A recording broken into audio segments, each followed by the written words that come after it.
বিশ্ব নবী 5 শ্রেণীর ব্যক্তিকে সুপারিশ করে করে জান্নাতে নিবেন। কয় শ্রেণীর ব্যক্তি? 5 শ্রেণীর ব্যক্তিকে বিশ্ব নবী সুপারিশ করে করে জান্নাতে নিবেন। 1 নাম্বার হলো ওই সমস্ত ব্যক্তি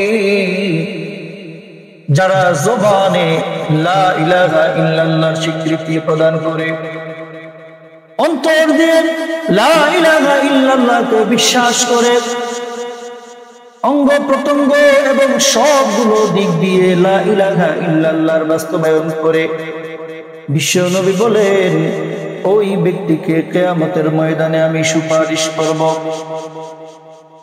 বুখারী শরীফের 6570 নম্বর হাদিস, হযরত আবু হুরায়রা রাদিয়াল্লাহু তাআলা আনহু বলেন, কুলতু লিন-নবী সাল্লাল্লাহু আলাইহি ওয়াসাল্লাম, আমি বিশ্ব নবীকে জিজ্ঞাসা করলাম, মান আসআদুন নাস ইয়াউমাল কিয়ামাতি বিশাফাআতিকা ইয়া রাসূলুল্লাহ।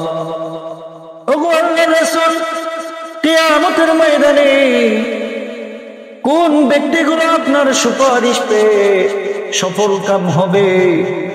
বিশ্ব নবী বললেন, আসআদুন নাস ইয়াউমাল কিয়ামাতি বিশাফাআতি, কিয়ামতের ময়দানে ওই ব্যক্তি সফল কাম হবে যেই ব্যক্তি মান ক্বালা লা ইলাহা ইল্লাল্লাহ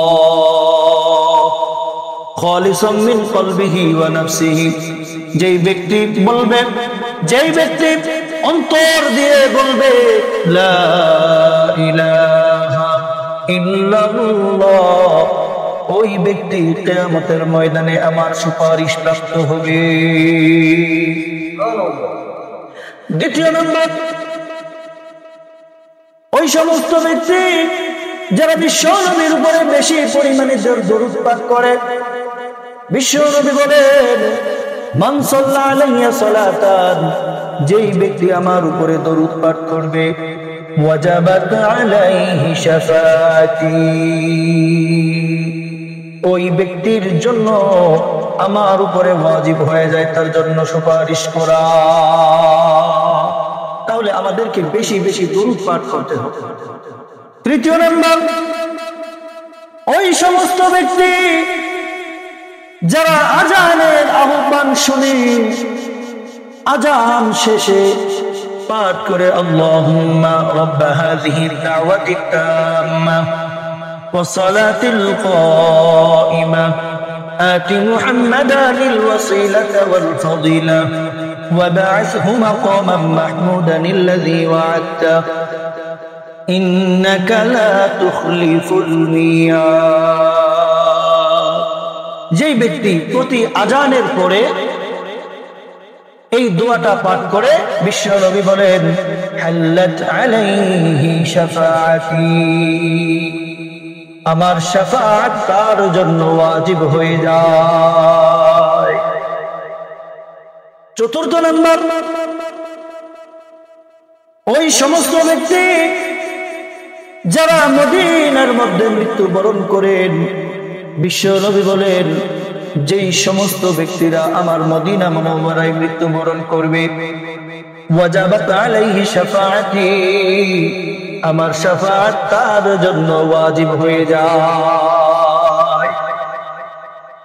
পঞ্চম নাম্বার, ওই সমস্ত ব্যক্তি যারা রাসূল সাল্লাল্লাহু আলাইহি ওয়াসাল্লামের কবরকে জিয়ারত করে। বিশ্ব নবী বলেন, মান যারা কবরি, যেই ব্যক্তি আমার কবরকে জিয়ারত করে, যেই ব্যক্তি আমার কবরকে জিয়ারত করে, ওয়াজাবাত আলাইহি শাফাআতি, আমার শাফাআত তার জন্য ওয়াজিব হয়ে যায়। তাহলে মুসলমান, আমরা যারা গরিব মানুষ আছি, আমাদের কবর ইচ্ছা থাকা দরকার, নিয়ত করা দরকার, জীবনে একবার হলেও যেন বিশ্ব নবীর রওজা মুবারক জিয়ারত করতে পারি।